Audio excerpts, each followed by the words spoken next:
Question number 8 पढ़ लीजिए। Function दिया हुआ F x is equal to 1/4x² + 2x + 1, इसकी मैक्सिमम वैल्यू निकालें। देखिए कभी भी आपको क्वाड्रेटिक में फंक्शन दिया हो उसकी आप मैक्सिमम वैल्यू निकालें, तो उसके लिए आप पहले उसको सिंप्लीफाई कर लीजिए।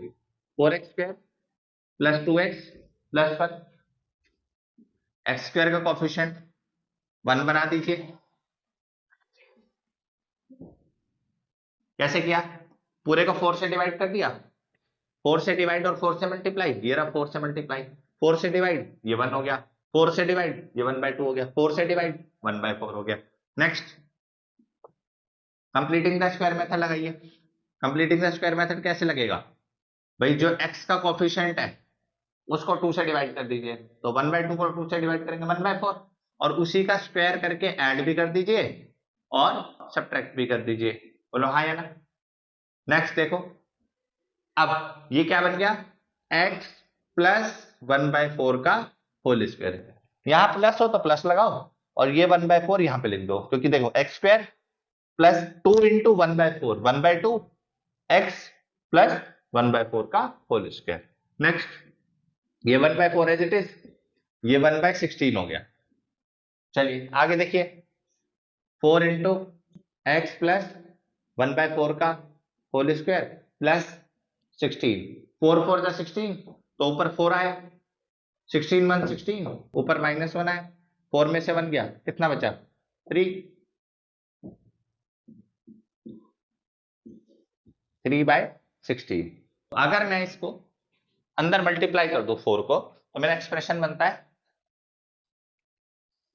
4 × x + 1/4 का होल स्क्वायर प्लस 4 को 3/16 से किया तो 3 × 4/16, 4 4 जा 16, तो ये आ गया 4, क्योंकि मैंने 4 को जब अंदर मल्टीप्लाई किया तो 4 से 16 कट गया 4 पे।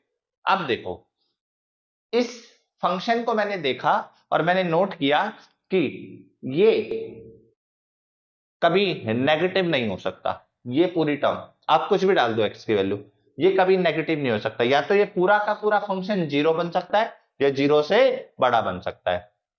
अगर मैं एज्यूम कर लूं कि ये 0 के बराबर है, तो इसकी जो मिनिमम वैल्यू आएगी, इसकी जो मिनिमम वैल्यू आएगी, या तो वो 3 आएगी, 3/4 आएगी, या वो 3/4 से बड़ी आएगी। ध्यान से समझो, इस पूरे फंक्शन को मैंने ऑब्जर्व किया और मैंने देखा ये पूरा का पूरा ये वाला फंक्शन मैक्सिमम 0 बन सकता है, 0 से छोटा नहीं हो सकता, 0 के बराबर 0 से बड़ा हो सकता है, 0 से छोटा नहीं हो सकता। तो अगर मैं इसको बोल दूं ये 0 है, तो मिनिमम 0 है, तो 3/4 मिनिमम वैल्यू कितनी आ गई? 3/4। अब अगर ये इसके लिए मिनिमम वैल्यू है तो इसका रेसिप्रोकल कर दो। अब इस फंक्शन का रेसिप्रोकल कर दो। जैसे ही आप रेसिप्रोकल करोगे, पूरे के पूरे फंक्शन का करना, पूरे के पूरे फंक्शन का रेसिप्रोकल कर दिया। और लीनियर इनइक्वालिटीज में समझा था कि जैसे ही रेसिप्रोकल करोगे लेस देन कन्वर्ट हो जाएगा ग्रेटर देन में, और ग्रेटर देन कन्वर्ट हो जाएगा लेस देन। कितना आया? 4/3। तो अब ये किसकी वैल्यू बन गई? मैक्सिमम। तो ये आप डबल डेरिवेटिव से बच जाएंगे। आप विदाउट डबल डेरिवेटिव करे ही इस फंक्शन को इस तरीके से पहचान सकते हैं कि ये इस फंक्शन की मैक्सिमम वैल्यू क्या है। तो इस फंक्शन की मैक्सिमम वैल्यू है 4/3। नोट कर लीजिए।